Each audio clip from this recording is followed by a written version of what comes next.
I didn't think about what the mission would be like before I left. I had gone out with the sister missionaries who taught my friend, but in terms of 24 hours being a missionary, I didn't know what it would be like. I didn't think about it. And so when I got out into the field, I was a bit, I don't know, overwhelmed.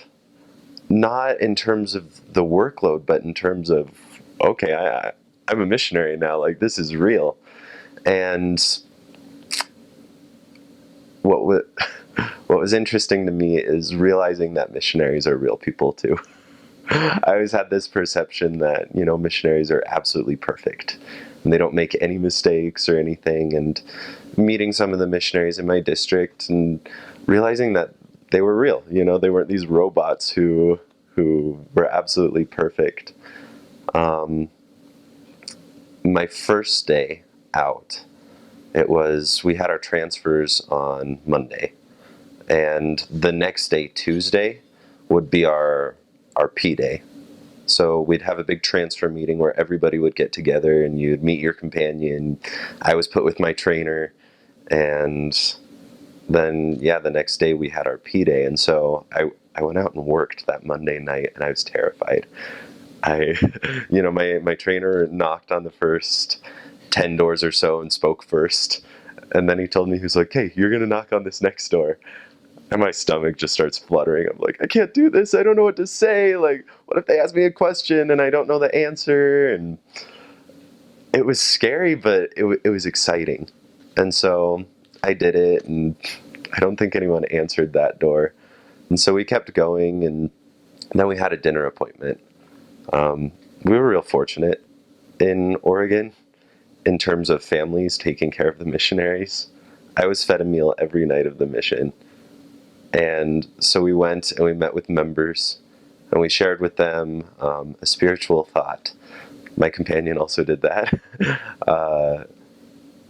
And then the next day, P Day, I was in the same district as another elder who was in my MTC group. We were just sitting there, our companions were playing basketball, and we started writing our letters because we had to stay connected to family and stuff. And I didn't have fun that first P Day. I don't know, I wasn't really homesick, but I don't know. I wasn't feeling it. And that's the best way I can think to describe it. And I know the other missionary was kind of feeling the same way. And I think it's just because we were new, we didn't really know what to expect. But that first week, we encountered so many new things. There was tracting for the first time. There was going to a district meeting. I had never been to a district meeting before. I didn't realize, what you do in a district meeting.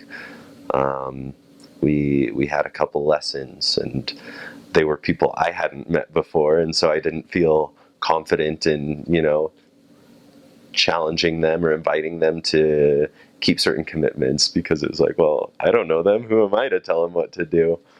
And so all these different things that were hurdles for me to overcome more mentally, but when I overcame them, I started loving the mission a lot more, because I became a lot more confident in who I was as a servant of the Lord, rather than Brian, this kid who is from Colorado and doesn't know much. I understood what my role was, and I think when I understood that is when I started being a lot more happy as a missionary and being more effective as a missionary.